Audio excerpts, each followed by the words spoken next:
A ver, una de las notas de la semana en lo que a educación refiere fueron los dichos del ministro de Educación y Deportes, el señor Esteban Bullrich Ocampo, tal su doble apellido.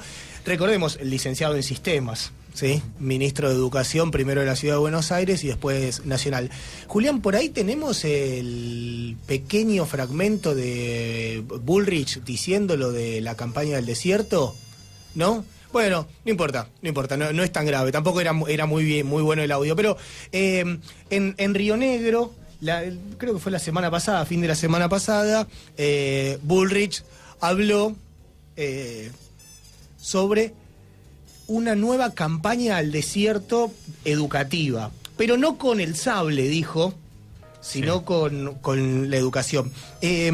A ver, nosotros desde UTE, desde CETERA, tenemos una visión muy negativa sobre esa pretendida campaña al desierto. Nos parece que es el triunfo de una ideología, de una forma de ver el mundo, que entre otras cosas hace ruido, ¿no? Porque ¿cuál sería el mérito de ir a conquistar un desierto? Si en un desierto por definición no hay nada.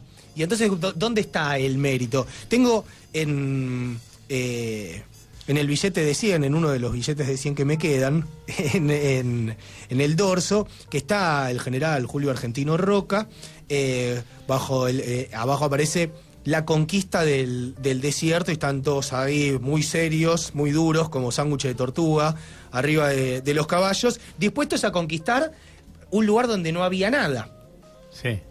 Bueno, la palabra desierto tiene varias connotaciones, porque bueno, nosotros nos imaginamos desierto, el del Sahara, ¿no? Como el desierto más famoso del mundo, si quieren, arena, sí, cosas así. Ahora, África no era un desierto, África no eran solo esas arenas. La construcción de África como desierto fue una construcción de Europa, porque era lo bárbaro, lo salvaje, lo que no estaba civilizado.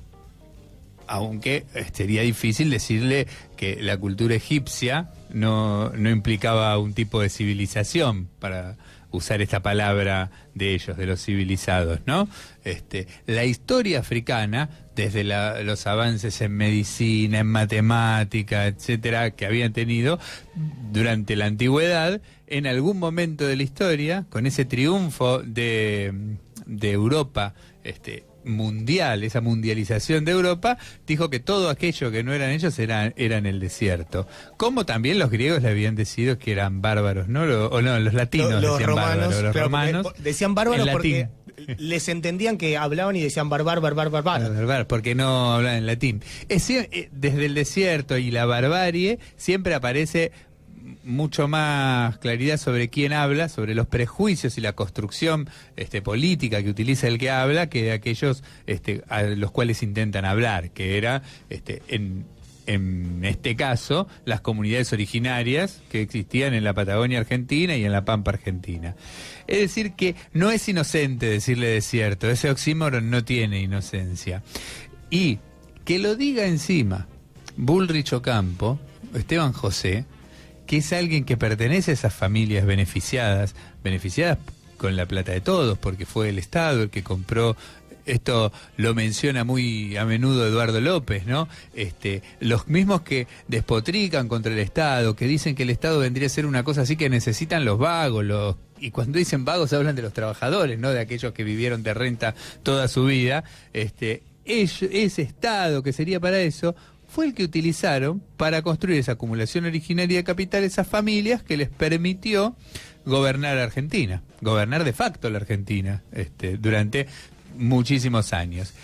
Por eso la comparación que hacíamos en ese artículo con aquella generación del 80, aquellas pocas familias que se distribuyen las tierras, con las de ahora, la generación del 2020, podríamos decir, esta generación que más transnacionalizada que aquella, aunque aquella también tenía siempre un ojo puesto en Europa y en los negocios internacionales, y no era solamente de tierra y de productores agrarios que se había construido. Bueno, pero esta de hoy, que acaba de constituir, a partir de una mayoría electoral, el gobierno más orgánico de las clases dominantes de toda la historia argentina, desde 1916, a esta parte, en que había ganado Hipólito Yrigoyen con la ley de voto obligatorio, masculino y secreto en 1916, de 1912, pero aplicada en 1916, construyeron esta nueva mayoría electoral, porque hasta ahora, siempre que habían gobernado esos sectores, esos mismos apellidos, los Martínez de Oz, etcétera, había sido a partir de dictaduras militares o metiendo funcionarios en gobiernos elegidos bajo partidos populares. Y para ir cerrando, ¿no?, el comentario editorial que me permitía Leandro, apenas asumió este gobierno, había salido un artículo en Página 12 diciendo quiénes componen el gabinete. El título que le puso Fernando Krakowiak a ese artículo es "El país atendido por sus propios dueños". Y ahí vemos cómo Techin, Shell, General Motors, HCBC, Telecom, el Grupo Clarín, LAN, ahora LATAM, ¿no?, Banco Galicia, Pan American Energy, JP Morgan, Citibank, Telefónica, Coca-Cola, Deutsche Bank, Pharmacity, Axiom. No estoy diciendo nombres de empresas, estoy diciendo la proveniencia de los miembros del Gabinete Nacional. En todo el gabinete provienen de estos, al punto que un estudio de Cifra, la fundación de la CTA, el grupo de economistas de la CTA, el Centro de Investigación y Formación de la CTA, de los trabajadores, hizo un estudio bastante largo sobre la composición de clase del gobierno de Macri y sobre las medidas que fue tomando. Y cuando vemos la composición de los miembros del gabinete, resulta asombroso. Todos egresados de escuela pública. Aparece muy bien ahí, por supuesto, el egreso de universidades privadas por primera vez en forma mayoritaria, componiendo un gabinete en la Argentina. Y este cuadrito que habla de la distribución de los funcionarios de acuerdo a su procedencia laboral. ¿De dónde venían estos funcionarios? Algunos ocupando lugares, o sea, no es que trabajaban de cadete en el banco HCBC, y lo que son alarmantes son los datos centrales. Menos de un 30% proviene de la administración pública. Es decir, más del 70% viene o de representaciones directas de capital, bancos transnacionales, empresas extranjeras, como alguna de las que nombré, JP Morgan, Shell, etcétera, o de representaciones indirectas, como cámaras empresariales, ¿sí? Desde el ministro de Agricultura, que pertenece a una cámara que venía de la CRA, de la Cámara Empresarial, hasta todas las cámaras empresariales que vos te imagines, y algunas fundaciones y consultoras como CIPEC, etcétera, ¿no? Y consultoras. O estudios jurídicos y contables de financieras que trabajan para estas empresas. Eso, el 38% del gabinete proviene de representaciones directas del capital. Por eso decíamos que, así como los generales de Roca hicieron esa campaña en el desierto para entregarle la tierra a unas pocas familias, cuando Bullrich utiliza esa metáfora no es inocente. Pretenden entregarle la educación a algunas pocas empresas, entre ellas estas que conforman el gabinete.